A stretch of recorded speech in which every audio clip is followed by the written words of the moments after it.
X, your source for Warhammer Underworlds in under 30 releases since the last time we tried to release an episode just less than a week ago. I'm Davy, your host, and with me I have Phil. How are you doing, Phil? Hey, doing pretty good. Yeah. Just realized before we started recording that we still haven't covered Mad Mob's faction cards, so Yeah. we're really keeping on top of things here.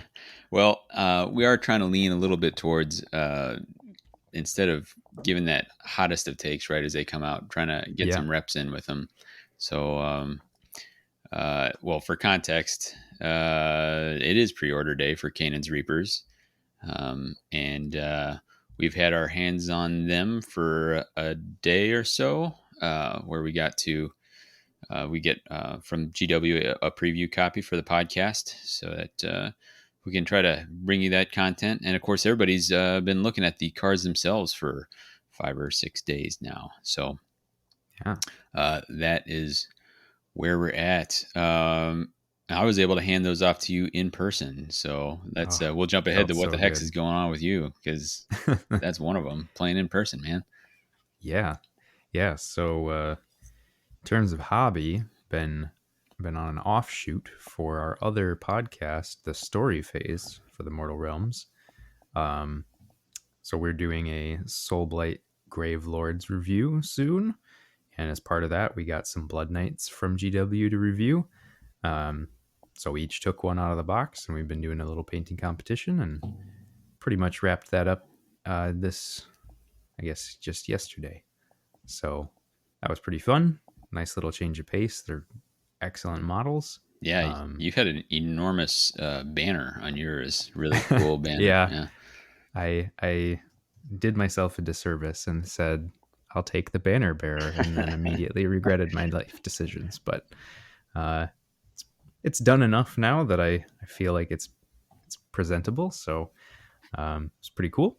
And in Underworlds, got to play some more with Stalkers. That was our in-person game. I got beat by the Fire Slayers, Yeah. which always feels good. Yeah. Um, and then also got to try out the Kanan's Reapers, which was interesting, and played against Mad Mob. So getting the full gamut here. Yeah. I've gotten to play a couple games with and against Mad Mob. I really like that warband a lot. We'll talk about that more when we kind of give more of a faction review of them. There's just a lot of different pieces, and it's pretty interesting. I actually was running a deck that you built for me, or built, and then I stole from you. So it was just it was a fun journey of discovery. And yeah, the Chosen Axes, I'll say in your defense, not only were your fighters cold blooded, but your dice were as well. So I there Yeah, that's probably true. there are a couple pivotal early rolls, and I had a pretty spectacular hand in the opening. I think I had Treasure Lust, Distraction, uh, Earth Shakes, Earth Shakes, and Mischievous Mischievous Spirits. Spirits, as well as a relatively inconsequential upgrade, unless I'm forgetting. But basically, like 4 incredible gambits for getting on or off objectives. Like, wow, all right, I will Yep. take it. So that was pretty fortunate. On the flip side, that is that one of the few things that the Chosen Axes bring to the table are some pretty amazing cards from in faction. So Yeah. sometimes they get that way, I guess. But anyway, we haven't even mentioned the topic here. We're going to cover. We're a little behind on covering universals. So what we've done is we're looking at the universals from the Mad Mob and Kainan Reapers releases. We're kind of clumping them together, picking the most notable. It's the usual where we say it's our favorites, and they may be our favorites for any number of reasons. They're just cards that we've picked off the pile that we think are discussion worthy. If you do want to get a blow by blow, there are a plethora of blogs and other content that have gone card by card through there. If you're listening to this, you yourself have probably gone card by card through there at this point. But anyway, so the cards we're talking about are ones that we think are particularly strong, that we think may adjust the meta, that we think are just interesting, or you have some other reason to chat about them. Yeah. In that respect, I just wanted to make another shout out to Keep Chopping. They're the it's Bartosz's blog. He's been on the point. He's been releasing steadily with as each thing comes out. I specifically wanted to call him out because as Kainan Reapers came out, they came out with an in faction, essentially an in faction keep chopping. So as soon as I saw that, I was like, oh, I guess I got to give him the nod for that one. So Yeah. there we go. And then I think he's probably got all his results back at this point. But Set the Tempo, Matt over at the Set the Tempo blog, he's got a poll out, which is actually something we're kicking around. You'll see one of those coming up from us before too much longer. But you could help him out with guiding what kind of content that he would continue to work on. So if you get a chance and you haven't done so, go hop over there and help him fill that out. Last thing I'd say is you probably heard it on Path to Glory, but they are working on a Lone Star Open, so an in-person event in July, I believe, July of this year. You can go check them out for more details. I think it was the 23rd to 24th, but don't hold me to that. But they're looking for, and the more early commits they can get, the better situation they can get with the venue and all that sort of thing. So if you feel safe doing that, and you can check out what measures they're taking, then consider it. Go check them out. But man, that little taste of in-person gaming you and I got me real excited for events coming up. So Yeah. when Yeah. they can happen again. I think Alex from Illinois was dropping a question on our Discord, probably a couple other places as well, asking when we think in-person events will be happening. I was like, man, not soon enough. So Yeah.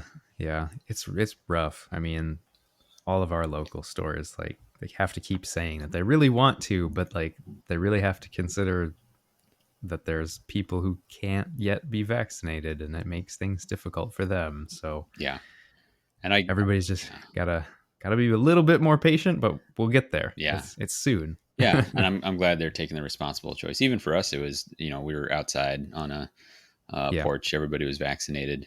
So it was, it felt good, and it was a nice sort of intermediate step. So, but yeah, that's what's been going on for us. That's what. Did you have anything else you wanted to shout at the community? I kind of ran away with the community shout outs there, but No, all you right, hit a lot of the big topics from the past week or so. So I got it. think that's good. Well, we are going to get into our main topic. So it's pretty simple here. It's our favorite universals from the last two sets, and we'll just go in the usual objectives, gambits, and upgrades. And Phil, why don't you start us off with one of your ones you wanted to talk about? Yeah. So looking at our lists here, I do think we've got a number that are overlapped, but I will pick one of the ones that I chose that you didn't, and that is Lie in Wait. This is a end phase objective from the Mad Mob set, and it is a hybrid. You are scoring if you have 3 or more friendly hunters holding objectives, or you have 2 or more friendly fighters holding objectives, and each is a quarry. Mm, You do score 2 glory for this, so yeah, it's a hold 2 for 2, which is, I think, well, okay, I guess I'm getting a little ahead of myself here. It's 2 glory for holding objectives, which is usually okay. If you go the hold 3 route, obviously playing Supremacy would be better. But as a hold 2, I think that this is pretty solid for being able to hold any 2 and get 2. mm-hmm. Now, a quick thing about the wording here. The reason that the second part of this is worded strangely rather than just saying, like, hold 2 objectives with quarries is that they do make the caveat of or more, and all of the fighters holding have to be quarries. So if you happen to be holding 3 or more objectives and you only have 2 quarries, you still can't score this. That's a really good pickup. I had not noticed that. So that is something very important to keep in mind here. But if you are playing quarries, and I think we have a lot of good quarry tech now, that you can probably make this pretty easy. have you considered this for your stalkers? I have considered it. I haven't put it in yet just because I think what I have now is easier to score. Yeah. And it's not a duel. If it was a duel, I would like it a lot better. I see. This There's is just not a lot of good duels. it's not So right now not helping the great plan. So, I'm having to save space for duels that I may like. I would like to take out Path to Victory because then I don't have to get a kill, but it's one of the easiest duels to score. So sure. I've been keeping it in. It's But I interesting. Oh, think go ahead. I was just gonna say I think post rotation this one definitely goes in. Yeah, I see that. Um, as well. I mean, alongside Path to Victory, right? Because Path to Victory is still Yeah. going to be there. Yep. I think that's a really good parallel to draw because it's hold two with an additional caveat thing, and this lion weight has the potential to be more passive, I guess, because you don't have to kill. So if you have a way of scoring passively Mm-hmm. with some surges, maybe a hidden purpose or something, and then you've got in faction quarry, and then heck, if you're using all your restricted in this hypothetical, then you put cryptic companion on somebody else, and so it really feeds into that. So pretty strong. Yeah. And yeah, that's a solid one. We actually between us we have a couple other quarry ones that we've tagged. Formidable Mm-hmm. prey and futile hunt. Do you want to kick off Formidable Prey? Yeah, so I like this one a lot. It's another end phase. This one's from the Kanan's Reapers set. So this is having one or more surviving friendly fighters each have two or more upgrades that give them the quarry keyword. So like two silent relics, Yeah, for instance, yeah. or one or more surviving friendly fighters that each have a wounds characteristic of 6 plus and are a quarry. Hmm. So like for Mollog or one of the other big fighters, this is as simple as putting a silent relic on them and you just score it. Yeah, And for other warbands, if you're gonna stack up quarry stuff anyway, um, this is another easy score. And there's very little that your opponent's going to be able to do about this. mm, So, I mean, it's always nice having those passive scores where you can kind of just bank on having certain glory, sure. kind of no matter what. It's one of those where the art matches too. You got Kainan just being like, "Yeah, I'm a quarry. What of it?" And, Yeah. and actually, it's worth noting. Like, this is the first time we started seeing the Idoneth, the what is Yeah. it, Soul Hunt? I think Soul Hunt or Yeah. Soul Seeing them on Raid. the uh, card art, which was pretty fun. So Yeah. Makes me wonder if Kanan's Reapers and the Soul Raid were supposed to Soul come out Raid, there you go. together.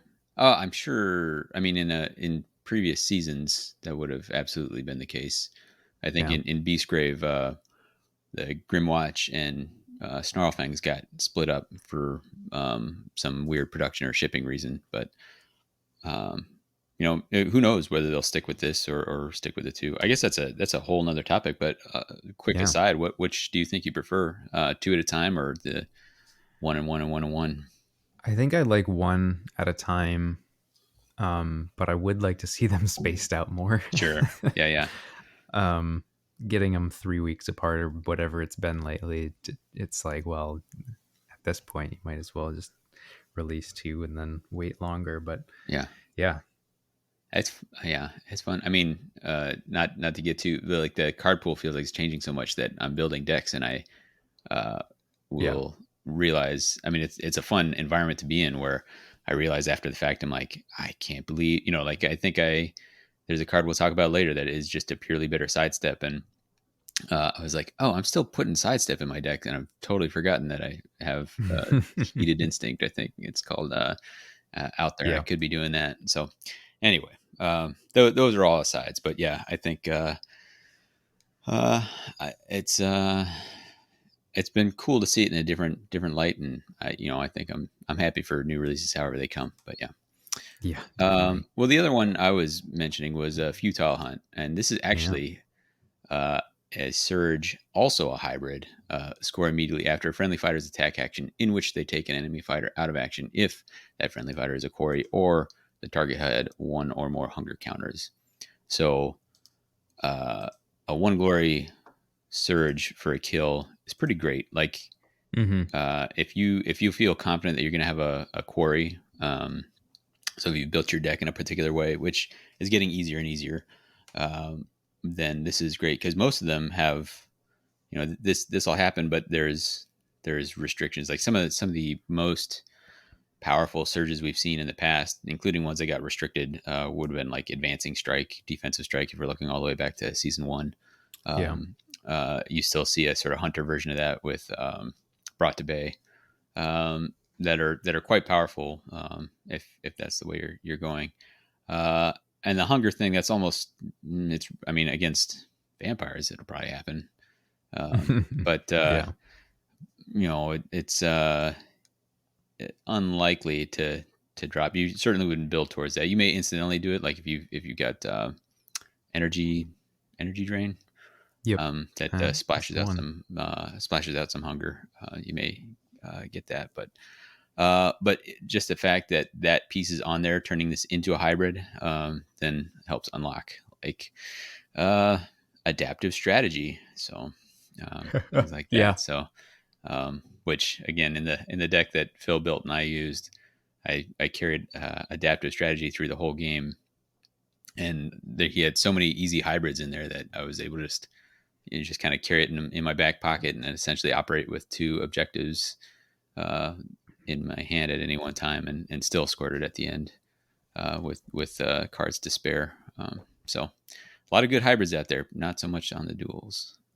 Yeah. I mean, there's just a numbers disparity too. Yeah, You just get more hybrids, which actually doesn't quite make sense to me because hybrids are inherently easier because it's two different conditions yeah, rather than two conditions you have to satisfy. yeah. So, I mean, but they recognize it to some extent, right? Because right.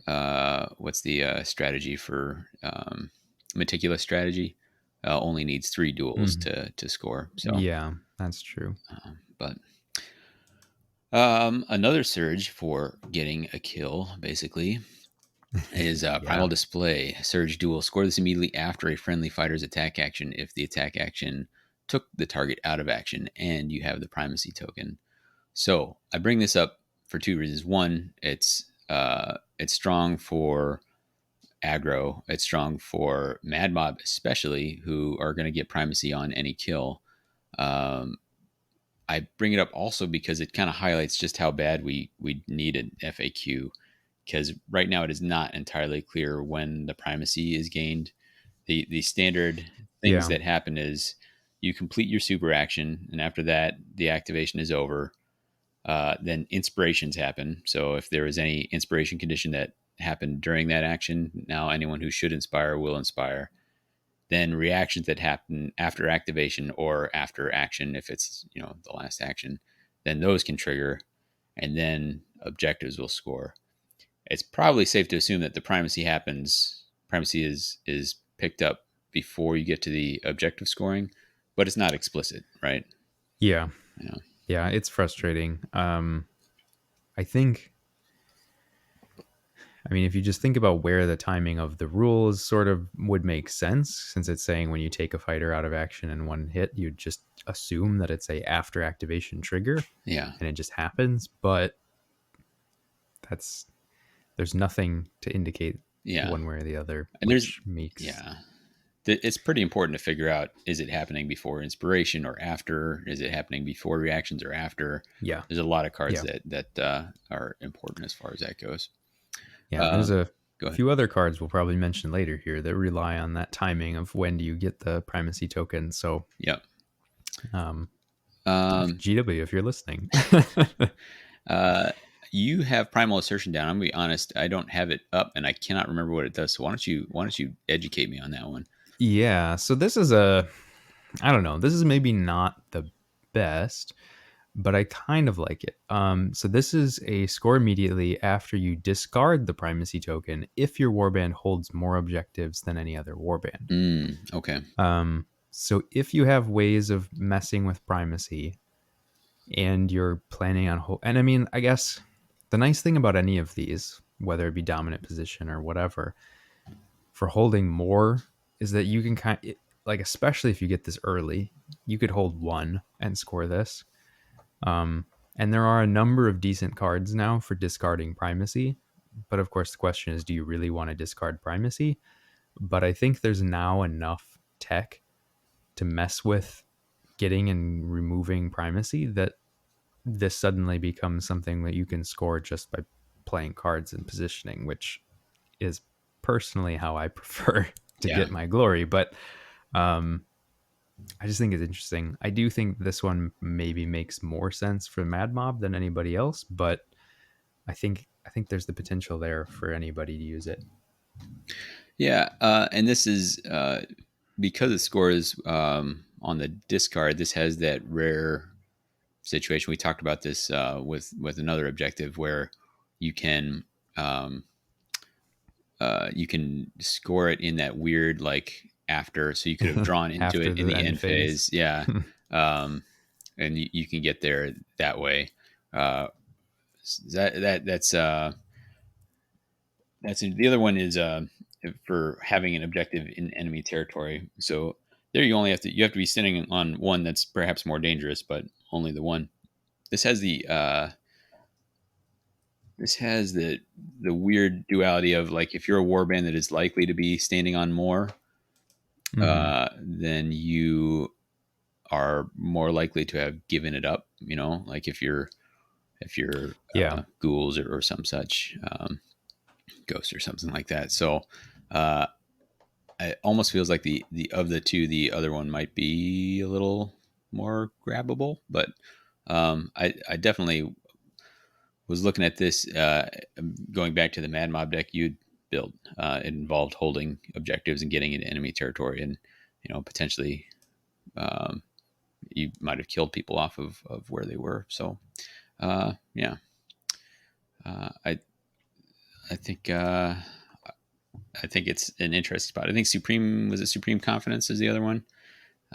Discard the primacy token. Uh, yeah. Okay, Yeah, I think sure. that sounds right. I'm not 100% sure.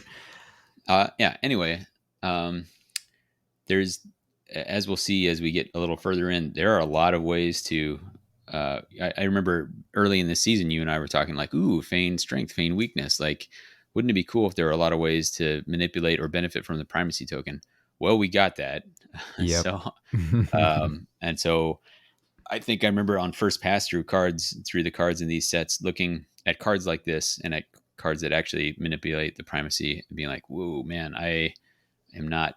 Um, it felt like there were so many moving pieces. I was like, it's going to take me a little while to kind of process or to put the pieces together on what might work well together. Um, yeah, Yeah, for sure.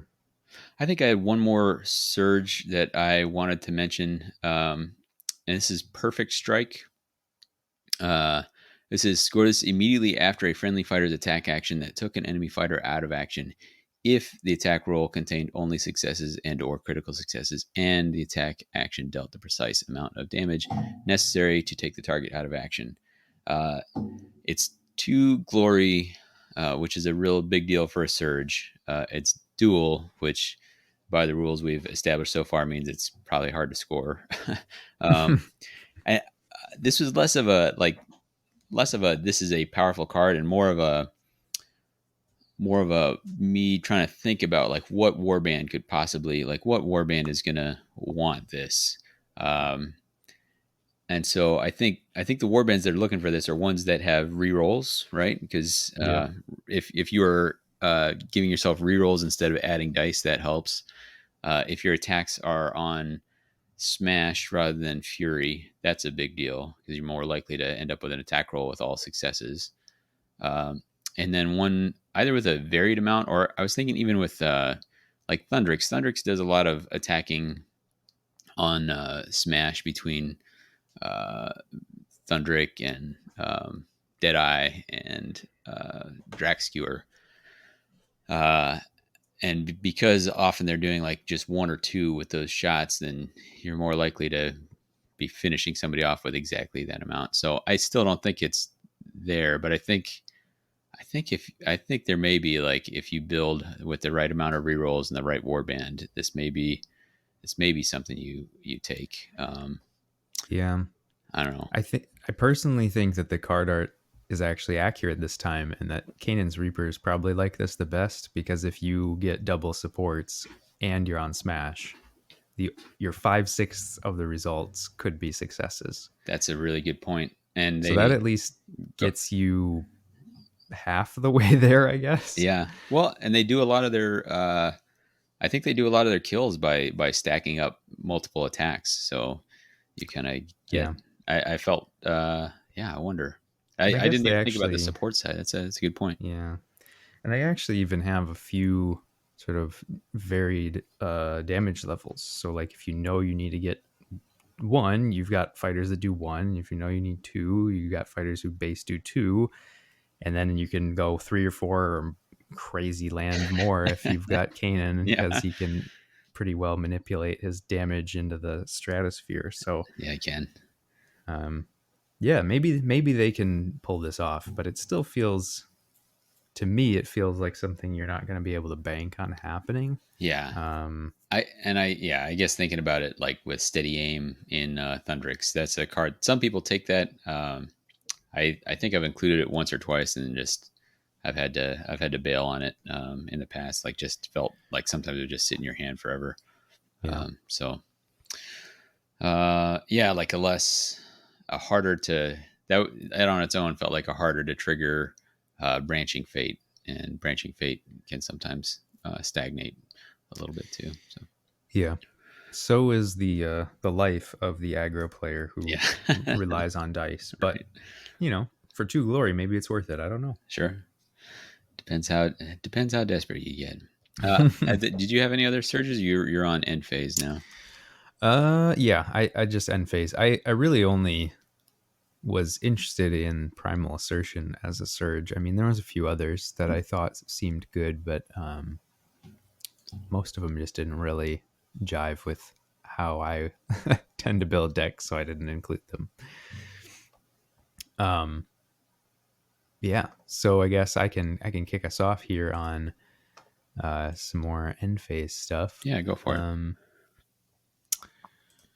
So one that we had both actually included here, and one that I was mostly including just because I was glad to see some scraps thrown their way, is myriad incantations and helping Yeah, out the spellcasters, because this is a score this in an end phase if there are more gambit spells in your discard pile than in each opponent's discard pile.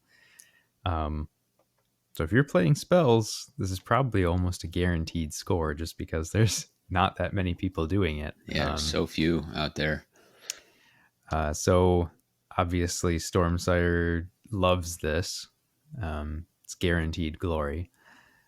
But I don't know. I don't know if anyone else would really lean into this, but if they keep printing more stuff for Wizards, maybe. Yeah, I mean, I guess you'd know better than I do if the in faction Eyes of the Nine objectives would support, leaning into that more. That's obviously risky, but I don't think so. So the problem that I have with the Infection Eyes of the Nine stuff is a lot of it's tied to damage dealt by spells. mm, So it's not just, you can't be like Stormsire and just sit around and be like, I'm just going to cast spells. You actually have to both cast them and do damage with them. So it makes it tough. yeah, that's a good point. But they do have some for just like having cast a certain number of spells. I don't remember what the number is. I feel like I want to say it's 4 spells in a round, which is a lot.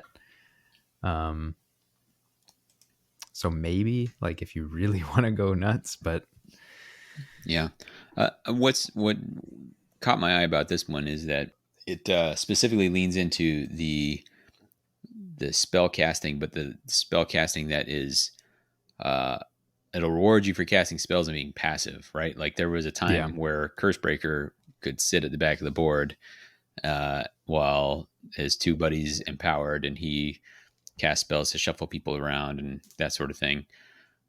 This will do that. Like this is a risk free, right? Like yep, you can be casting spells that don't put you in harm's way. So, I mean, it feels silly to talk so much about a one glory end phase objective, but it's the sort of thing that makes me every time I see something like this, I said, okay, like add that one to the pile of cards that I'm going to think about when I get around to trying out Curse Breakers again. So, yeah, yep. I mean, it's one tool, but a one very reliable tool can be the thing that suddenly unlocks enough of a deck to make it consistent. So I don't think we expect anyone to be running this soon, but I think it's a keep your eyes here. Hmm. Maybe you'll see a resurgence of curse breakers or uh I mean, I guess Mayari casts okay. Yeah. Could see them, or maybe even Duval. Yeah. And then I don't. I mean, it's tough. Like, there's no way that Kagra should be leaning any more into 3-1 Zarshia. Then, but that being Yeah, said, the 2 Gambit spells she has are hot fire. So yeah, I yeah, don't know if you're a real risk taker. Um, I yeah. So but one that they're pictured on, I think, but don't particularly like is Wasteland. I think you had that flagged. yeah. So this is a card that you only ever play if you're doing Feed the Beastgrave. But if you're doing Feed the Beastgrave, you love this. So it's you score this in an end phase if there are no objective tokens in one or more players' territories. Um, so if you know you're playing this and you know you're doing Feed the Beastgrave, um, I mean, you could even set up the board in such a way that you flip one token and you can score this by putting one of yours in yours, one in no man's land, and then the rest in your opponent's territory. Um, but even if you have multiple in your territory and you're doing Feed the Beastgrave, that like you're going to end up in this situation at some point. So if you're, I don't know, like I almost don't want them to be rewarding Feed the Beastgrave, because if you start to get enough other objectives that you can score for flipping, Mm, suddenly it becomes too easy and you're going to have a crazy runaway amount of glory for just like sitting around flipping objectives, right, right, and potentially denying glory for your opponent in the process. right. So, while I like this and I like Feed the Beastgrave as an idea, I am a little apprehensive. So, hopefully, that'll be the last one we see of this. And Sure. then, as we mentioned before recording, Feed the Beastgrave's probably got what, at most 5 months left? Yeah, something like that. It'd be interesting what they decide to do with season 5 with the way season 4 got delayed. But yeah, Yeah. fair. Yeah, so that was my last one. I think you have just one more on your list as well. I do. Tale of Victory I put on here, and I put this on here for 2 reasons. One is just a shout out. If you look at this and you think it's amazing, you need to read it again. I did the same thing, so I'm not shaming anyone who's done this. But if you so it's a score this in the third end phase if each surviving fighter is a friendly hunter. If you don't read that carefully, you think, oh, all I have to do is have all my fighters that are alive be hunters. That's an easy 6 glory. But this is annihilation plus an extra Plus. glory plus you have to have somebody alive and that person has to be a friendly hunter. So um, it's not as good as if you think it's amazing, you need to read it again. But the other reason I put it in here is the quote in the picture. Oh, it's so Uh, good. yeah, the only thing taller than the prey the oryx hunt is the tales they tell each other afterwards. And I'm not exactly sure if who I'm looking at here. It might be Wallop, but like he's just like, you guys, it was this big, like Yeah, I'm just telling about how he totally knocked down Kainan or something. I don't know, like so pretty it's great. good. Yeah. Uh, yeah, I like in terms of actually playing this card. Um, I mean, it'd be super risky, but like I feel like there've been a number of games recently where it's come down to just a couple fighters left in the end. And I think maybe because aggro is in such a place right now that like even annihilation doesn't feel entirely out of reach. So I mean, it's probably not reliable enough. You probably don't actually want to try and do this, but like 6 glory, that's a pretty big deal. So Yeah. uh, maybe it reminds me a little bit of the what was that one that came in the like, I think it was in the The leaders pack, leader Magor. pack for the Magor has to be Magorius. the only living person at the end, score 8 Yeah, glory. yeah. I think the highest scoring end phase card in the entire game. Yep. Um, Like you'll never do it, but man, if you ever did, It's feel so great. insane. Yeah. I think every time I make a Magore's deck, I just spend a little while looking at it. I'm like, I know I'm not going to put this in, but I need to look at it for a little while. Yeah, Yeah, it'd be all those amazing. pips. Yeah. I mean, back in the day of Shard Gale, I was like, Oh maybe, man, maybe. you could do it. Yeah. You got any other follow up on objectives, or should we move on to gambits here? Yeah, let's talk some gambits. All right. I mean, Give me. I've got a much longer list than you somehow you here, do. so I will hit one up. And since we just talked about one that I enjoyed for the card art and the quote, I will do that for my first one here. This is Mazig's Sure. Machinations. Gambit spell, single focus. If cast, pick one. Flip each feature token within 2 hexes of the caster, or one feature token in no one's territory or one opponent's territory. Uh, so there's a lot of options there. Like that's pretty flexible. So if you are obviously not Hrothgorn, but still trying for Feed the Beast Grave, I think I talked some about like trying to do this with Zarbags or something like that. This is actually pretty flexible for that sort of thing, Yeah. because it has the flexibility to get multiples if you manage to uh, stand. Like you can stand in a spot that is within two of as many as three. I think I haven't mapped it out. I know you could do it with three. I don't know that you could do it with more than that. You could flip a lot of tokens with this with the Yeah. right positioning, but being able to just grab one from forever away, like no one's territory or one opponent's territory, if they got one hidden at the back. I mean, sometimes Big. that's the main obstacle in the path of actually scoring Feed the Beast Grave is like they've got one hidden in the back corner. How am I going to get somebody over there with the resources to do it? And this is that. Um, all that Yeah. said, I flagged this because it's got the quote is "Oops, Zarshia Bitter Soul," and I was like, "What do you mean, oops?" And then I'm looking at it and like, oh, she is flipping an objective underneath Kagra.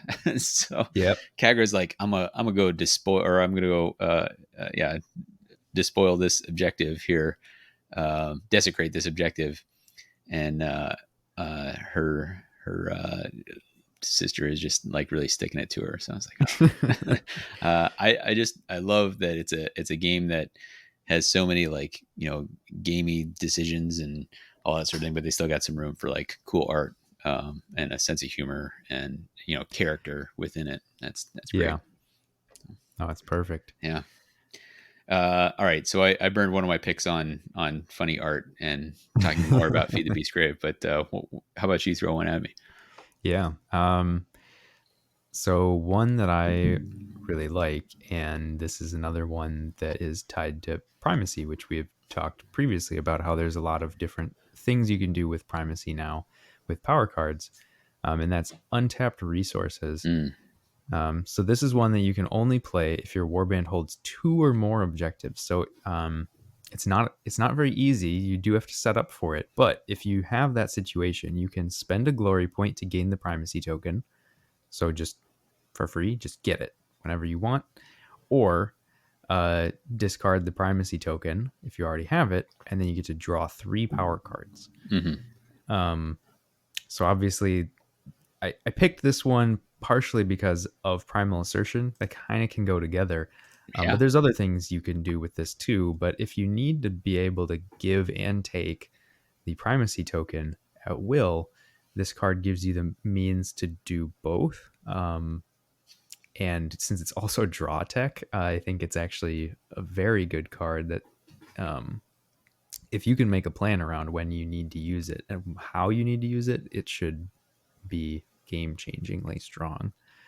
Yeah, I think both sides of that are pretty powerful. I think if you're a warband that likes holding a lot of objectives, then you're scoring surge off of those, be it in the name of the king or temporary victory or even just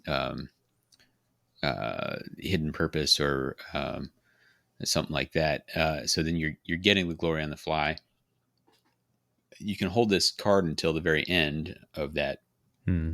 and Yep. then spend that one. And spend one to get one, and they'll both be like spent glory. Yeah. But if you're playing against somebody who cares a lot about primacy, you could brick a number of things like Awesome Predator or things that rely on having. I mean, there's actually quite a few objective cards now that say, either have just, the only part of it is says have primacy as one half of the hybrid, or it's a duel that says, do be in enemy territory with all your fighters and have primacy, Yeah. or have killed this many fighters and have primacy. So this is a great way, I think, potentially a great way for those horde war bands that are holding objectives to brick. And they do sometimes score primacy when you counterpunch with some of your heavy hitters. So the Duke Crack Marrow comes out and smokes somebody, get primacy. Well, dropping that for 3 cards is pretty hot, right? So, Yeah. uh, Especially if you feel like you have another way to get it again. So mhm. And then even for, I think in the revamp of the deck you were building, you put this into the Mad Mob, I did. which is a pretty nifty way because they holding 2 can sometimes be a little tricky for them. But if you're building that way, that's something, and they love ways to either pick up primacy or spend it, and this is both those things, which is a great card for them, I think, Yeah. potentially.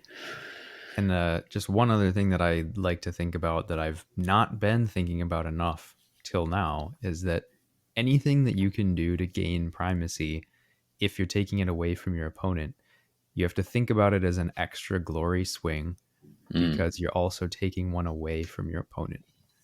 Um, so in this situation, yeah, you're spending one, but the net effect is going to be two if you're sure. doing it at the right time. So um, I just think that that's something to keep in mind. The math of how that actually plays out. It's not spend one to get one. It's spend one to deny one and get one. Yeah, So yeah, yeah. It's the daylight robbery effect, right? yep, Yeah, yep. So I think that one's very good. yeah. You were How wise for about including it, and so did I. Uh, yeah? Do you have anything else with primacy while we're on the topic? um, I don't think I do. I mean, Oh, I I do. I have think I primal see primal one. power, right? Yeah, So primal power is reroll 1 dice in your warband's next casting roll. In addition, if you have the primacy token, roll 1 extra dice in that roll. This effect persists until your warband's next attempt to cast a spell. So there's several things going on here, which you may be able to build towards multiple pieces of it. Um, just a straight reroll in a warband's casting roll. A reroll is kind of like an extra dice, and so it's, if you think of it in the terms, it can be used for a spell attack action. So you can think of it a little bit like determined effort, but just for your spellcaster. In which case it'd be, a little on the weak side. Other than, sometimes a reroll is better than extra dice as far as casting, because you can protect against backlash if you double crit. Protect yourself from that, so you can yeah, roll out of one of those bad situations. But having primacy, adding a casting dice, so like a reroll can really unlock some of the double channels, or even double focus. But adding a dice and rerolling, yeah, a lot of spells all of a sudden become like, well, that's totally like doable. Now I don't know if you start including those. I don't know if you start including those spells just on the back of this and hoping that you can combo those. But if you have more resources that you can stack into that, so if you do have a faction innate channel, or like Fecula she has her Retchling, which can turn something into a channel. So all of a hmm, sudden, like, she is in a position where she can actually get off those double channels a little more reliably. The more of things that you can slide into that, the better. So if you are going that magic strategy, this has a big chance of kind of boosting your possibilities. And it's the same thing I've talked about before, where I like that it has a thing like, hey, if you have primacy, it does this really good thing. If you don't, it still does a thing. Like, it's not dead. yeah, So yeah, yeah. It's not a dead card in your hand. You can still use it if you just need to get cards out. yeah. And if nothing else, you could have this, and if you have uh, the objective for having a persisting gambit at the end of the round. Like if Yeah, nothing else, you could drop it's an that option. to get your if this is what you needed to get one glory for just being hanging out in the back, then that's that can be worth it. So Yeah. And I mean, and maybe people already connected these dots, but I mean, it's a casting roll, so any spell attack actions are also a casting roll. So if you mm-hmm. just need to make an attack more accurate, that's also an option. Like I know it chains well with other gambit spells, but maybe you don't have one, but you Sure, want to play this anyway. So sure, yeah. I mean, if you can trigger this with primacy in hand, then giving yourself an attack action that has an extra dice and a reroll above and beyond whatever else you got on there, that's big pretty time. juicy. Yeah, Yeah. we're talking like um, the old so like vindictive attack sort of things that um, Yeah.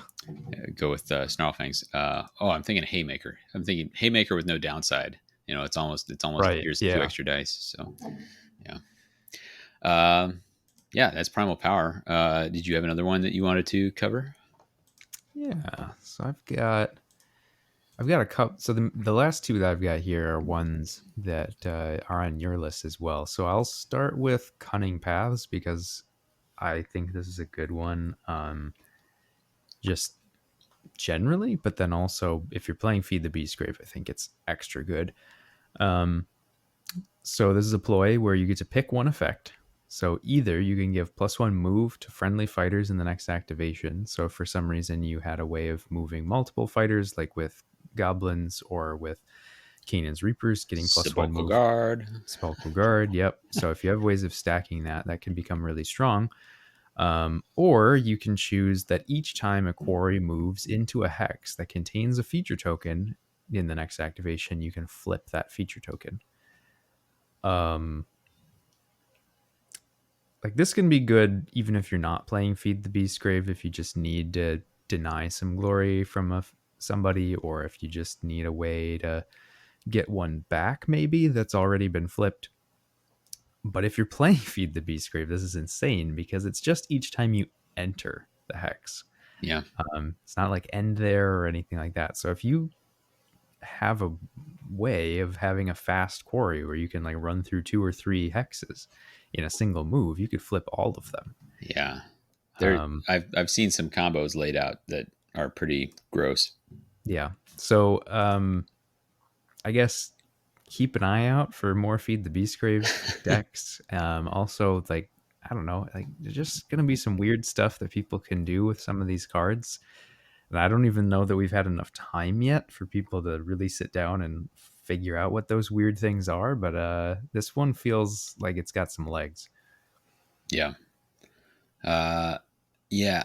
And I wonder if it, like you said, like it can be defensive. Like if you're somebody who cares about holding a certain number of objectives or something like that, the if your opponent is not feeding the beast grave, then the +1 move can be potentially, useful for getting you further. And you may have, like we talked about, the ability to move multiple fighters in a given turn, uh, and then have the flexibility of somebody I may have upgraded to a quarry can then flip them back, is Hmm. potential. So I wonder, depending on how prevalent Feed the Beast Grave becomes, whether this kind of like Symbiote's Call, I think, Yep.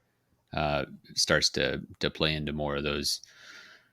I mean, I'm thinking specifically of Sepulchral Guard for some reason, but uh, the ghouls or something like that may take this as a not quite as good as they could have, but with the insurance side of things on it. So Yeah. because those And decks are often going to include quarry things like formidable defense and uh, cryptic companion and that sort of thing, where they benefit from being on objectives. yeah, yeah, definitely. I don't know. And this is a bit of an aside, so we can probably leave it be if you want. But I just feel like suddenly quarry has really come into its own, Yeah. and Oh, you could 100%. really make a lot of decks that focus specifically on quarries and probably have a pretty good deck. Yeah. So I don't know who does that best. Probably some of the innate quarry warbands, but Which, yeah, so Stalkers and Dread Pageant. I currently have a draft Dread Pageant deck over in my Underworlds DB saved things where I'm trying to work up a full oops all quarries sort of deck. yeah, I So like it. yeah, I flagged a ton, but I'm going to back off a couple of them. Um, Sure. I I definitely want to talk about Eternal Chase. Uh, Yeah, so this is uh, each fighter's move characteristic is 4 and cannot be modified further. Each fighter is a hunter and each fighter is a quarry. This effect persists until the end of the round. So this is hunting season with the added, I was going to say benefit, but we'll say added caveat that everyone is locked in at 4 move, which is pretty speedy. I think I think that first piece, the move 4 piece, certain warbands really appreciate that. I think even Kainan's right, like because they can yeah, get so no, many they people would love moving. that. Yeah, you think like, well, it's really just plus 1 move, but it goes for the entire round, and they are regularly going to move every fighter in their warband in a given round. So if you say my whole warband has plus 1 move, all right. Yeah, Um, well, and I mean, you mentioned Sepulchral Guard just a minute ago. mhm. Make all the little 2 speed guys 4 speed. That's a pretty big deal. Yeah, well, yeah, totally. Because they get multiple moves, and all of a sudden your threat range on your actual fighter guys, like if I'm looking at the champion and saying, "Oh gosh, this guy can go 4 and smoke me." Yeah, like so, big deal there. And then chosen axes wouldn't say no to Nope. doubling their move, pre-inspire or even post-inspire, getting the +1. So really cool there. And another aspect of it is that it's got a little bit of counterplay. If you can tell that somebody's setting up for a big, like I'm going to score myself a cover ground or um, gathered momentum or the other part of the speed package Winged death. yeah, winged death. So clever play from this can deny that. And that, I Yeah, mean, for an entire those have been, round. you're right, exactly. Those have been as automatic as it gets for the longest time, right? Like Yep. the war bands that can score those just kind of score them if the cards come out. So it's really awesome to see counterplay. And if you are leaning into the whole quarry thing, like we were talking about, the quarry uh, gameplay, we talked about some of those, like the if you're a quarry and you take somebody out of action, um, this even unlocks the was it the hunters hunted or tables turned or something like that, where Yep. quarry takes out a hunter. That's a Yeah. 2 glory surge, like that. That is huge. So um, super cool card. Does not, you don't look at it and say like, oh, this thing's busted. So I'm Yeah. pretty pumped about this one. It's definitely a good card. And I guess the only other thing that I thought about with it is that there's a lot of times with slower warbands, um, or even I guess mid speed warbands, where they're using things like tracking or spectral wings just so they can make those like long dive charges so that they can get Yeah, stuff going. yeah, And if you can play this and just be like, well, now you're too far away to get to any of my fighters this round, no matter yeah, what you do. yeah, totally. Um, that is some Yeah, yeah, yeah, hard yeah. shutdown of some aggro stuff. So Protect that back line. yeah, Yeah, it's very flexible yeah. card.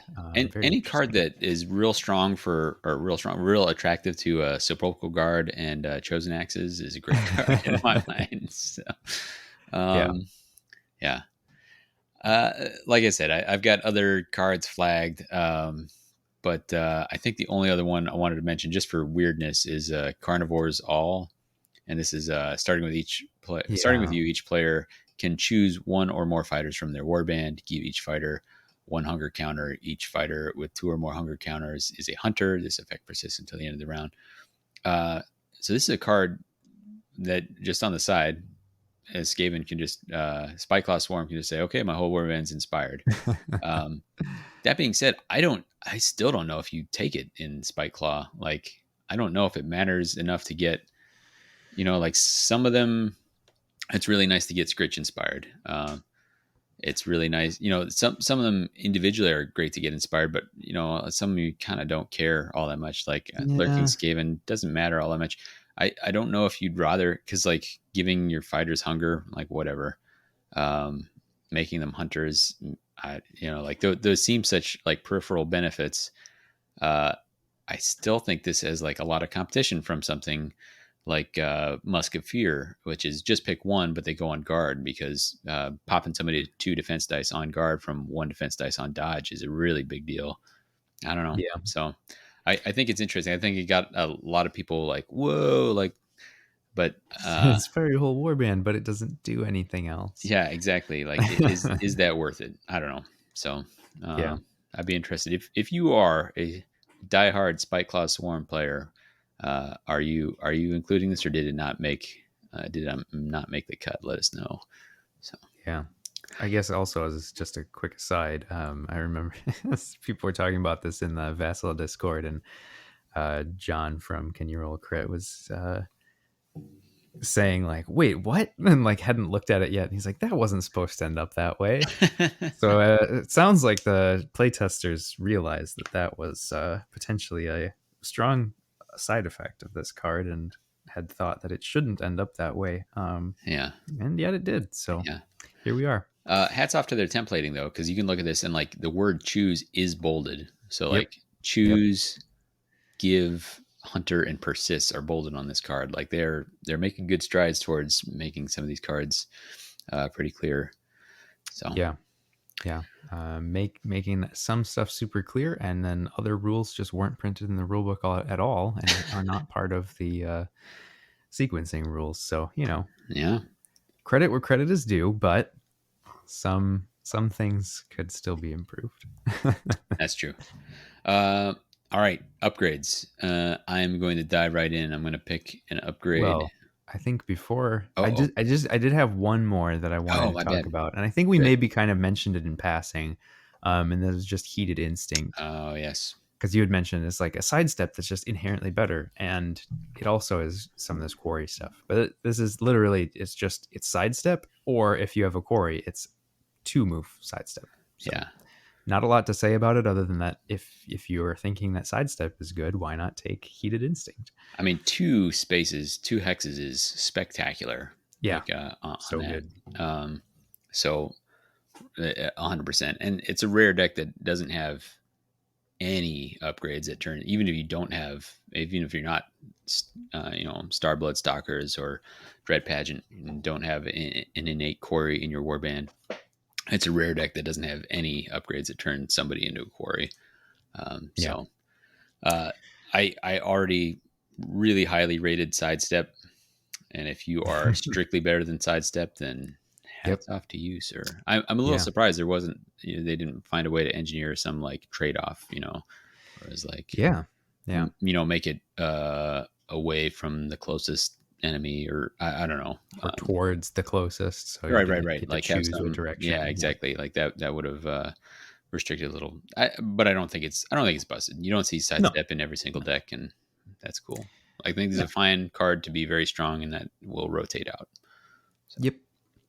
All right. Back to those upgrades that you wanted to talk about. tasty, tasty upgrades. Um, I am going to. We talked some. Well, we talked a lot about primacy, and let's just do this now.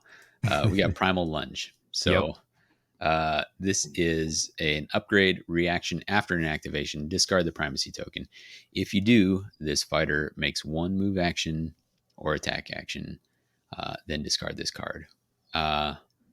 Wow, super powerful, right? Like Yep.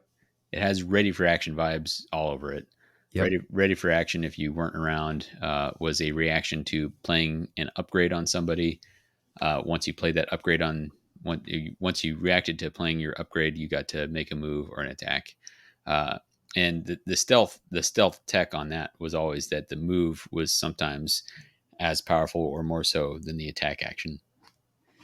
Yeah. but really saucy, especially if you're a warband that can really get the primacy a lot. Mad Mob. Yeah, yeah, But pretty cool. What do you think? Are you give me your hot take on Primal Lunge? yeah. So the biggest thing that I've seen reading this card, because obviously, like getting to make an out of sequence move or attack action is strong. But the thing that I like the most about it is that it's specifically after an activation. Yeah. It could be anybody's activation. And so not only is this going to give you like, so you could use this after your activation to get another attack or another move, but getting to do it in response to something that your opponent does is also probably going to catch them off guard, especially if it's like they did a thing and then all of a sudden you move a fighter somewhere else before your activation for your normal turn. Um, so like you could move in a fighter with scything or something and be ready to go for that attack and then be positioned to do more. Or like you could move them off onto an objective and then someone else could move onto an objective in your turn. And Hmm. all of a sudden you're holding two and you only took you one activation. Um, I don't know. This is going to be all over the place. People are going to use this for tons of stuff, and it's going to be super strong and super flexible. And it should probably be restricted right away, but obviously it won't be. Yeah. Um, I'm glad that it is a like you have to get rid of this upgrade after you do this because Oh if you could do yeah. this every single It time, would it'd be be insane. forsaken. Yeah. Um, Yeah. So here's the things I like about it. I like that it is a little bit slower than Ready for Action was, right? yep. Because it already has to be out. You can't you like Ready for Action was, does my opponent have one unspent glory on the table? They do. Okay, they might have another action that I'm not. Yeah. I have to. This at least has a 1 round delay on that. They're going to put it out, and then you have one activation or and the rest of that current power step to try to do something about it. Hmm. So Yep. slower. And then it also has the primacy, and for as reliable as it sometimes feel to get the primacy, there have been plenty of times, and I've played a lot of games where the primacy, where the primacy counter was very important. Either I wanted my opponent to have it because I was trying to score underdog with my Reavers, or I in the game you and I played where I was playing the Mad Mob, I had actually a hard time keeping track of where it was. I started assuming that I always had it, and that was not true. uh, and because you often want to spend it, there's other in a warband that is likely to have it. You also have effects that are willing to spend it or discard it or get rid of it. So my instinct is that this is an incredibly strong card. Uh, with the underlying that, like, actually maybe like maybe this is, it'll be interesting. It'd be interesting to see if it's as strong as it looks right away, because it may not be. But Yeah. It might be hard to time it right, but yeah. I don't know, just a free attack or a free move can sometimes be so backbreaking when you weren't expecting it. Yeah. Yeah. Um, Yeah. And this is another one that the timing of when primacy is earned is extremely important, because yeah, if you get very. primacy before reactions, this can be, hey, I'm Kainan, I charged in, killed somebody with my crazy big axe, and then do I get primacy right away from that, and then can react and spend it right away? So now I'm getting two actions. Ooh, boy. Yeah, exactly. So the timing of exactly when primacy happens is a big deal for this. Anyway, Very. a lot to talk about on that one for good reason. Yeah, I think that is a potentially meta defining. I mean, that is a card that we're going to see for a long time until it rotates out. I definitely agree. Yeah.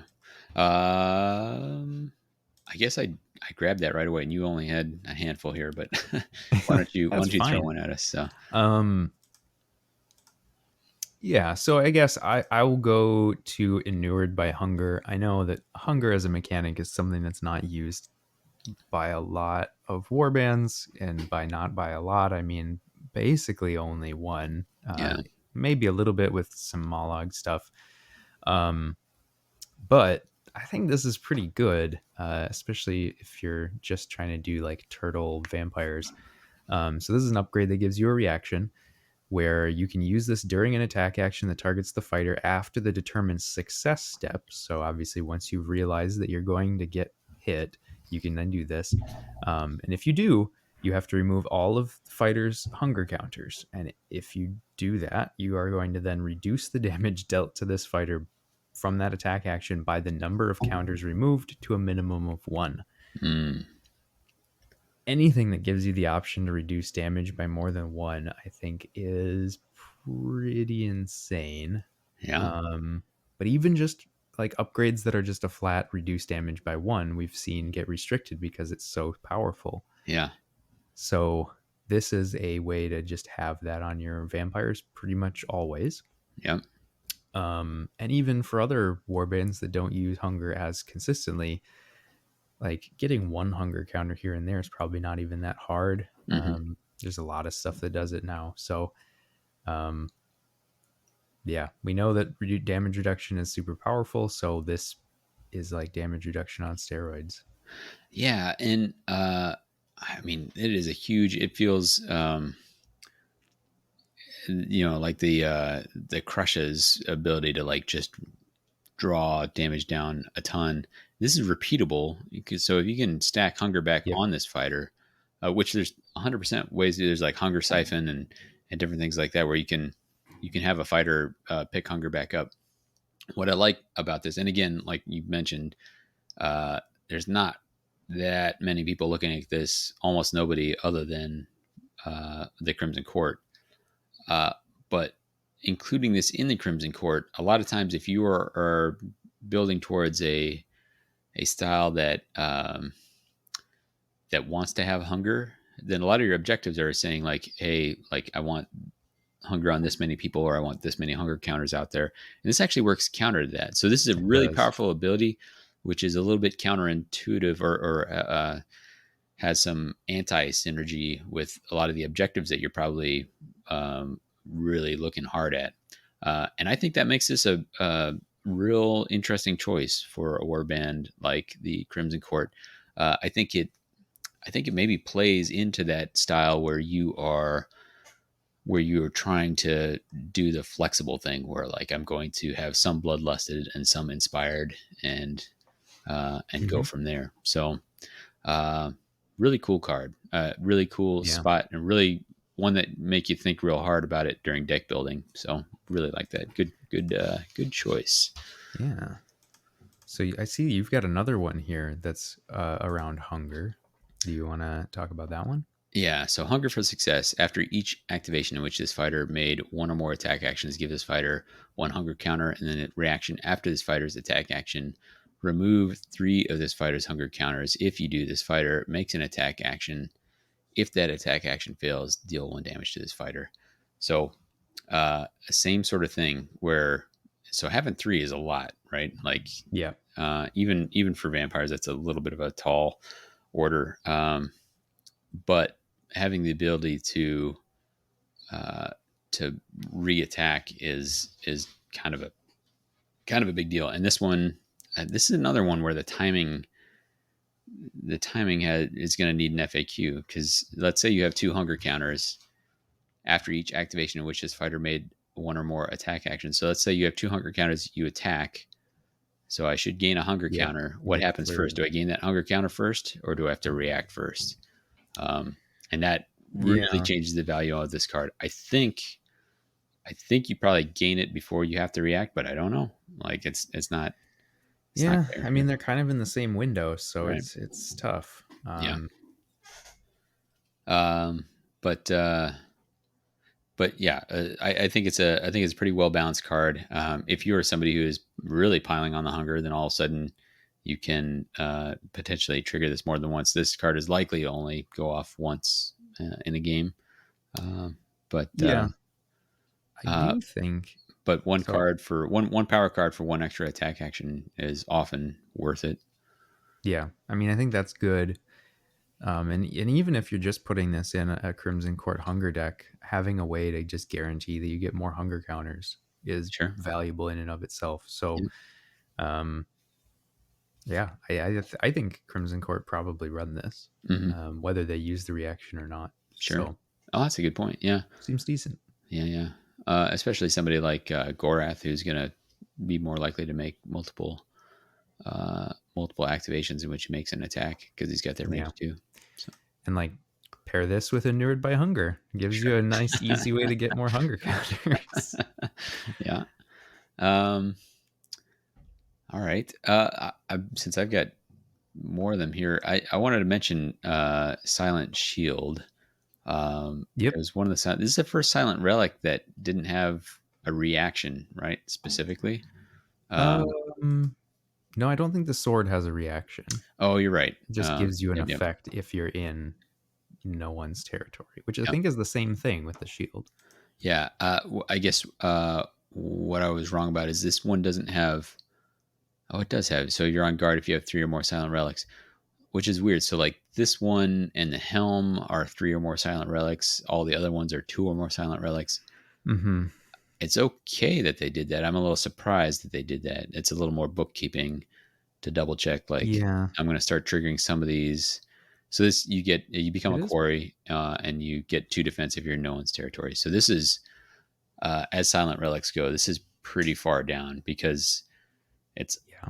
the chances that you are actually in no one's territory. I mean, two block is pretty good, but it's a very limited part of the battlefield where you're going to benefit from it. Uh, Yeah. Being on guard is often great, but having three silent relics is a tall thing. So I think this feels like a silent relic that you're only including if you are really leaning into. I want to have a lot of things to turn people into quarry, or I really want to be able to unlock the abilities of other silent relics. I don't know if you feel the same way. I do. I think this is the weakest one we've seen so far.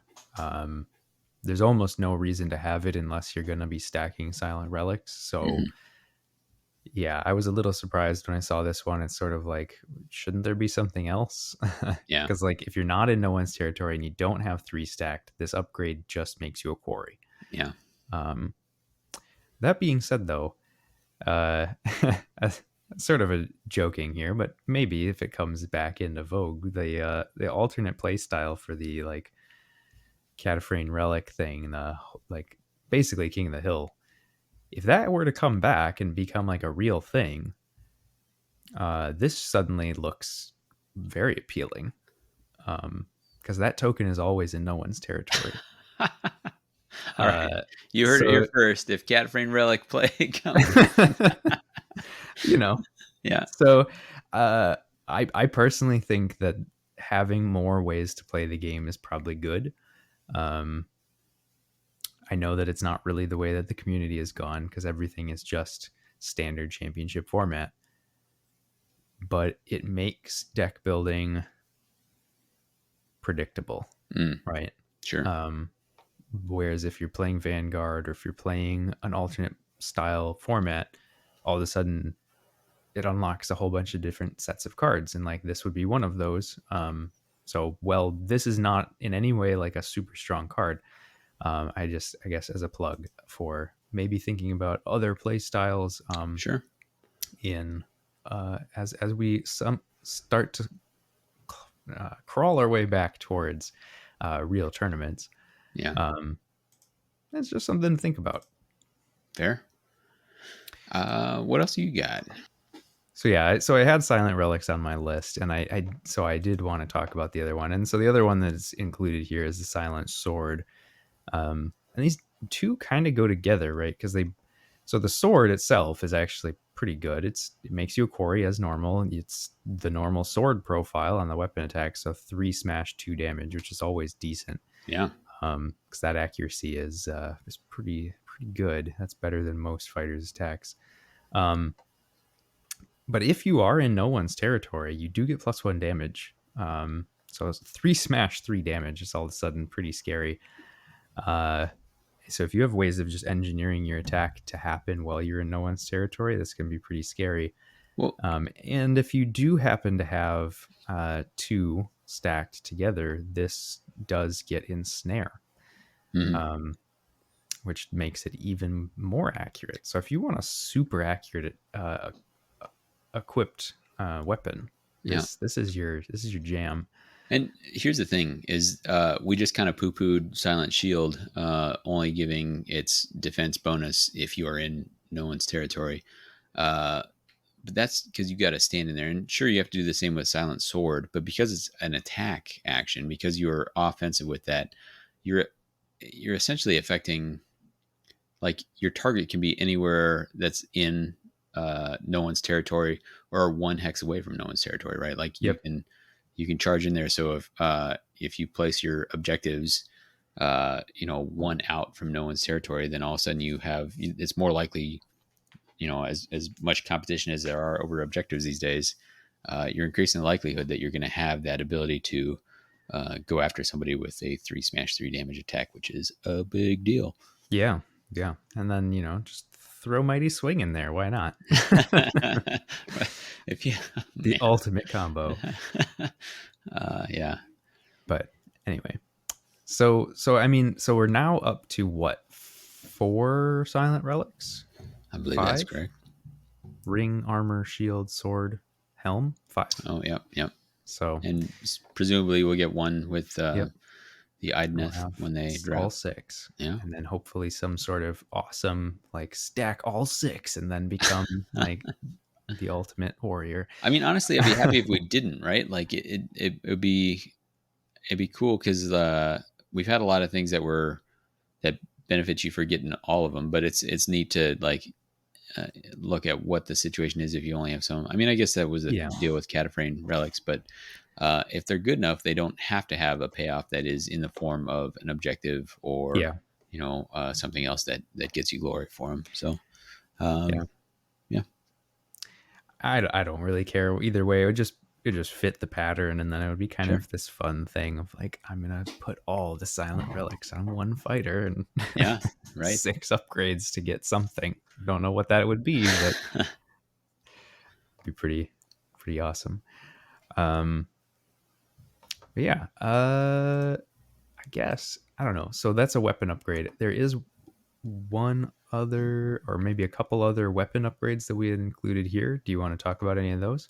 Yeah, so I flagged Soul Tooth Net. We talked some about Extruded Snare on our last episode, and Yeah. Barb Laden Net. So this is, even though Extruded Snare doesn't technically have net in the name, I think everyone's been calling them the 3 nets. Yeah, that's because they are. Yeah. So this is it turns you into a hunter like everything else Soul Tooth. Like everything else Soul Tooth, you get to re-roll 1 dice in the attack roll if the target has 1 or more move and or charge tokens. It is 2 range, which is nice. 3 fury, 1 damage. If you land it, you're going to give him a charge token. And after you make this successful or not, after you make this attack action, you're going to discard this. I think these are really cool tools to have in there, and they become more important the more prevalent the Mologs of the world, or even, again, shout out to Benji and his crew on Tabletop Sydney. But sometimes the crushes, they'll really power up one guy who will try and surf around and do a ridiculous amount of damage. If you can lay a charge token on one of those, these become real powerful. This one, because of its limited range, because the reroll only comes into play if it has a move or charge token already, in which case you don't care as much about giving them a charge token, right? Mm-hmm. Um, Yep. and because, like, hit or miss, it's gone.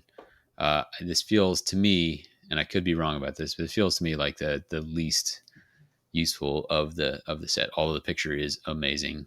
Yeah. So I would agree with that. I think this weapon action is, I mean, it's just some anti synergy, right? Which is always going to make something seem less useful to me. I guess yeah, the one caveat is Molog. If he's mm-hmm. moved once and thinks he's going to get to do some more stuff, and then you Yeah. throw Soul Tooth Net on him and lock him down. But Yeah, it's tough to figure out, like, how much do you have to worry about facing Mollog, because I think people are a little burned out on them. So you don't see a lot of Mollog out there right now. There's yeah, a little bit of a stigma around playing them. I think if there was glass on the line, you'd probably Well, see that's him. exactly what I'm saying. Is like, I think you get used to maybe not seeing them as much, and then I wonder if once, like you say, once glass is on the line, like once we see a clash coming around, how many Mollogs do we see come back out? Like, how many people are training up on them in secret? In which Yeah. case, like, giving that charge token is a big deal, which trumps this over Extruded Snare, which only gives a move. Um, and if you're a warband that doesn't have hunters, then you don't have barbed blade and net available to you. So when I say it's the weakest of the three, I'm generalizing. It may still be your best choice, depending on what you're trying to achieve. Yeah, Um, definitely. you had another weapon. What was your weapon of Yeah, choice? so I really like this one. Just almost purely from the design space, but it's the Wicked Lash. Hmm. Um, so this is a two reach weapon upgrade that base is pretty bad. It's two swords for one damage, which if that's all this was, no one would ever take it. But Range two, but yeah. yeah, but for I'm super inaccurate. But if your fighter has one or more wound counters, this attack action gets plus one dice and plus one damage. And if your target has one or more wound counters, this attack gets plus one dice and plus one damage. Hmm.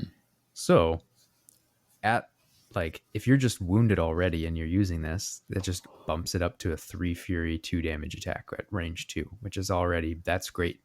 Um, if you have a way to sort of maneuver this where you're going to get both of these effects to be happening and with some uh, you know more often than not, this is suddenly like a really scary attack where you're four dice for three damage Yeah. before any other sort of upgrades happen, Right. which would make it one of the best weapon upgrades in the game, if you have a way of just making this happen. I don't know that there's enough ping damage right now to make this super reliable, but like even just charging a fighter through a lethal to get bonus accuracy and damage doesn't seem like a horrible idea to me. Right. Um, and if you know you're going to have to land multiple hits on your opponents to bring them down, then all of a sudden this is pretty juicy stuff. Yeah. This feels like. I mean, it has Dread Pageant pictured on it, and it feels like Dread Pageant likes it because they are, they have some in-faction ping. They like the Yep. ping if they're working towards the Inspire. They will sometimes wound themselves in order get uh, to get closer to that Inspire. The reactions that you have on Vasilak and Slake Slash. Um, it feels like if anyone is going to really leverage this, it might be them. And I will say, I've played some games where Slake Slash uh, did have a range two weapon, and with some of the upgrades and his built-in reaction to heal and otherwise, it gets pretty nuts. Yeah. I don't think you can just pick it up with anybody, but I think if in the right warband, this is a pretty crazy card. Yeah. I do think there's maybe a shout out here for like weapon um, Spike Claw Swarm or ghouls, just because you could put this on a fighter that you know you can always get back. Sure. So you can situationally just Just keep turn them charging them through loose lethals. Yeah. on somebody. Well, I mean, you could do that, or just knowing that the weapon's always going to be there when you need it. Um, so yeah, I don't know, but I like it. I think this is a unique sort of weapon design that we haven't seen before. Yeah, for sure. I had mentioned Spike Glass, and this is an upgrade reaction after an attack action that targets this fighter. Pick one of the attacker's upgrades, discard that card and this card. So this is yet another along the lines of Acidic Strike and I Hmm. think Narrowing Passage that make And Shattering Scream. yeah, that peel off upgrades. We're starting to get a lot of them, and you can kind of pick which one works best for you. So Yeah, um, if you're a warband where most people are going to get one-shotted, Spyglass is not for you because if you're not alive, you're not going to be able to use this reaction. If you are somebody who's going to have a big beefy guy, then this becomes a much bigger deal. And yeah, it's nice to have on there as like as something that dissuades people from attacking you potentially. And yeah, importantly, like we've seen a similar effect before in Night Vault, but this one you don't have to be damaged. They just have to have attempted to attack you, right? yeah, So even if it's a failed attack, you're still going to be able to blow up one of their upgrades. Uh, I It's hard for me to say. I don't know that you will necessarily see a lot of this, but I think in certain builds you might. Um, So it's cool. I like that there is a suite of cards here. Pick the one that works best for your warband to potentially remove upgrades from different fighters, and removing upgrades because the fighters that benefit the most from upgrades, even something like great strength, are the ones that get to live the longest or activate the most. So the Mologs, the Hrothgorns, et cetera. Then cards that remove the upgrades, strictly speaking, are most powerful against those fighters. So I think that's this is almost like an anti big guy card, almost. Yeah. Yeah. A little hard to pull off, I think, against big guys just because you do have to live through the attack. But Fair, good point. if they miss you, I mean, that's also the thing. I was actually just thinking from having built that Reapers deck not too long ago, they've got their in faction -1 dice Mm. to range one attacks for people next to them. And so, like, you stack this and that on Kainan, and it's just kind of Oof. like, yeah, maybe I'll just not.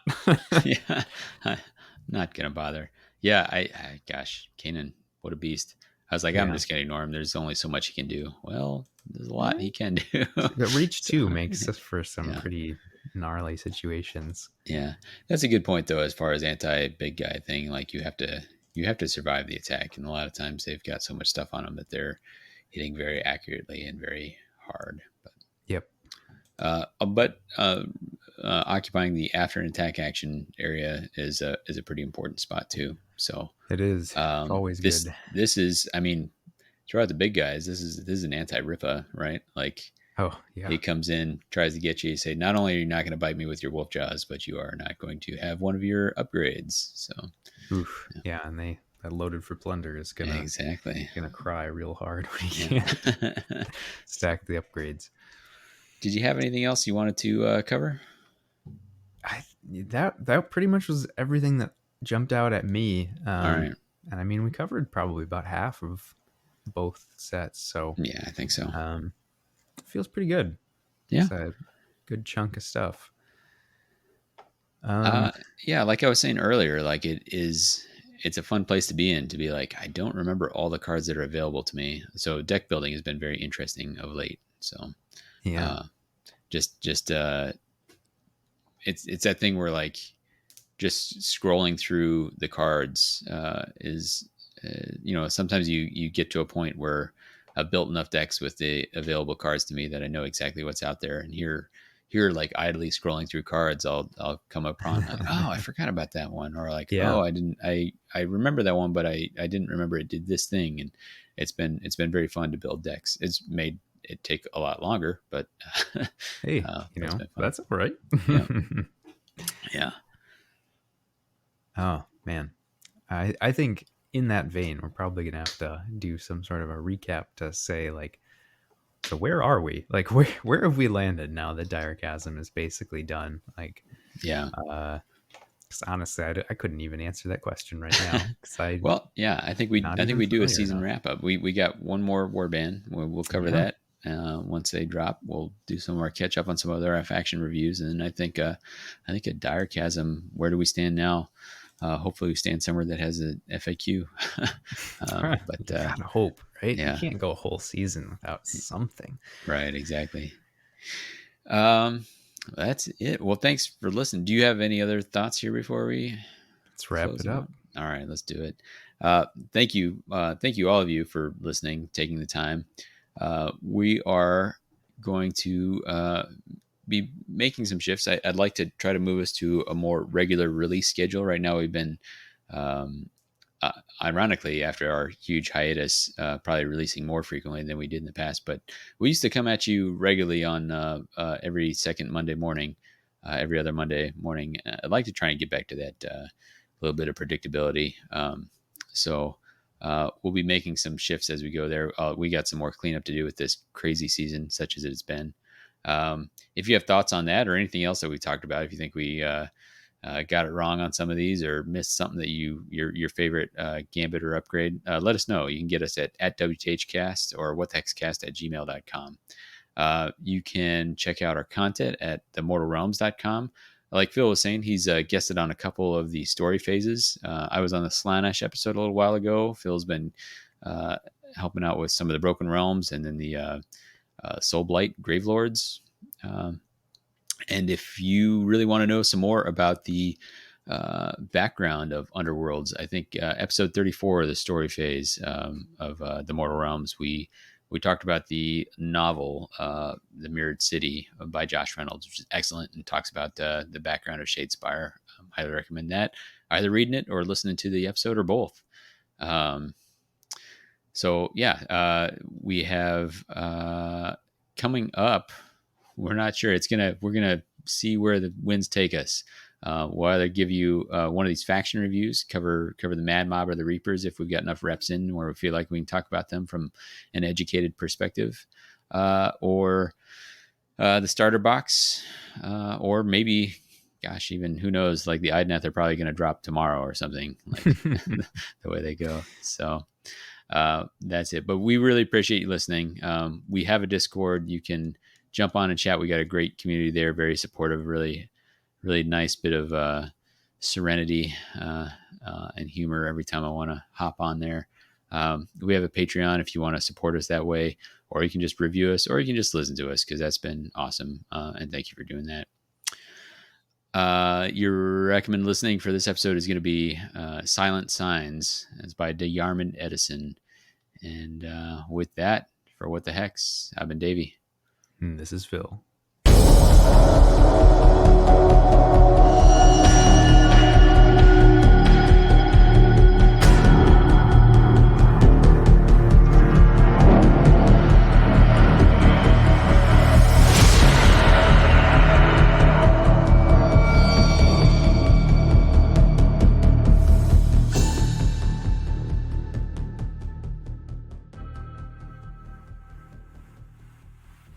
Well, so I did have Silent Relics just as a thing, not specific just to one or the other, but I did have that on my list. So I suppose the other one that was here was the sword, I believe, right?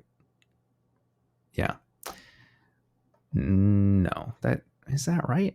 I'm trying to remember. Yeah, I'm gonna go find that here quick. Because I do want to talk about it. And I forgot to pull it up.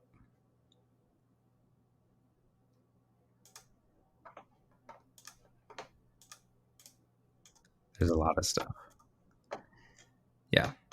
But if we just look at upgrades and scroll down to S, it is the sword. Okay. Yeah.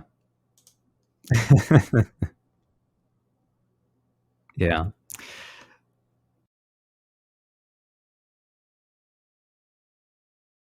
Boosh. Oh yeah, I was going to tell people I finally got around to updating the playlist that I'm sure nobody listens to, but You never know. yeah, actually, it does have a lot more listens than I would have expected. So, and by a lot, I mean more than double digits. So, Hey, I mean, yeah, who is it knows? just a Spotify playlist, or? Yeah, and like the only place it's ever been linked is on one episode. I think is all I remembered to link to it. But Yeah. Wow, there's those algorithms finding people for you. yeah, I guess so.